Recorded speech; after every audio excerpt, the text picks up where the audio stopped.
satu peperangan antara kebaikan dan kejahatan. Dan kita adalah sebahagian daripadanya. Sejarah telah membuktikannya. Nubuatan memberi amaran. Salib menunjukkan jalan dan tidak lama lagi Yesus akan kembali. Inilah kontroversi besar.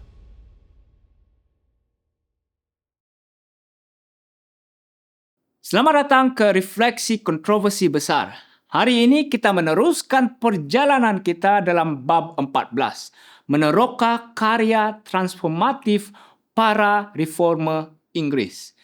Keberanian, iman dan komitmen mereka yang tidak goyah kepada kekuasaan kebenaran kitab suci menerangi jalan harapan dan keyakinan bagi kita dalam zaman yang mencabar ini.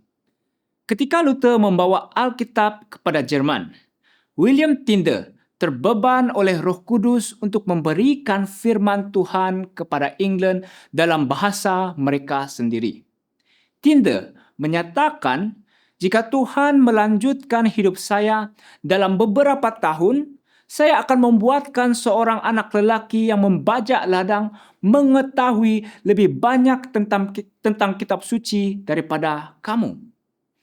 Walaupun menghadapi tentangan, pengasingan, dan akhirnya syahid, usaha Tyndale membuahkan hasil. Memberikan orang biasa akses kepada firman Tuhan dan mencetuskan revolusi rohani. Ramai yang mengikut jejaknya, seperti Latimer, Ridley, dan Cranmer, yang berdiri teguh pada prinsip bahawa Alkitab dan hanya Alkitab adalah peraturan iman. Mereka menentang kawalan raja dan paus terhadap hati nurani, menegaskan bahawa hanya kitab suci yang menjadi panduan bagi orang percaya. Kata-kata berani Latimer di tiang pembakaran masih menginspirasikan kita. Hari ini kita akan menyalahkan lilin dengan kasih karunia Tuhan di England yang saya percaya tidak akan pernah padam. Di Scotland, John Knox berdiri tanpa gentar di hadapan golongan diraja dan penindasan, menyatakan firman Tuhan jelas pada dirinya sendiri. Usahanya membawa kemenangan reformasi di tanah airnya.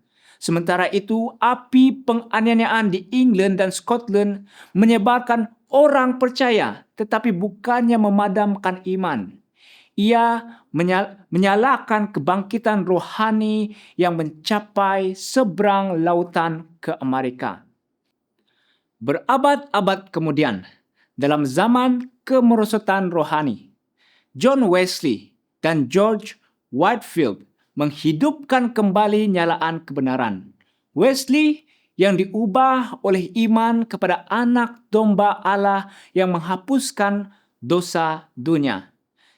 Tidak kenal lelah memberitakan pembenaran melalui iman dan pembaharuan hati melalui Roh Kudus.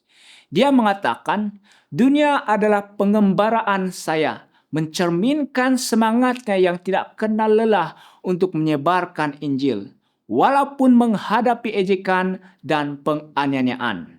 Kehidupan Wesley mengingatkan kita tentang keharmonian antara hukum dan Injil. Dia berkata, hukum sentiasa menunjukkan jalan kepada Injil. Injil sentiasa membawa kita kepada ketaatan yang lebih sempurna terhadap hukumnya. Warisannya tentang iman, kerendahan hati, dan pelayanan terus mencabar kita hingga ke hari ini. Ketika kita merenungkan pengorbanan dan iman para reformer ini, persoalan timbul, adakah kita menghargai firman Tuhan seperti mereka? Adakah kita bersedia berdiri demi kebenaran dalam dunia yang menghadapi kemusnahan terhadap iman? Cahaya yang mereka nyalakan masih menyala, memanggil kita untuk hidup dengan keberanian dalam Kristus. Mari kita berdoa untuk kesetiaan yang lebih mendalam kepada firman Tuhan dan komitmen yang diperbaharui untuk menyampaikan kebenarannya. Para pembaharu mengingatkan kita bahwa Injil berharga segalanya, termasuk nyawa itu sendiri. Berilah penghiburan, kata Latimer. Hari ini kita akan menyalakan lilin yang saya percaya tidak akan pernah padam.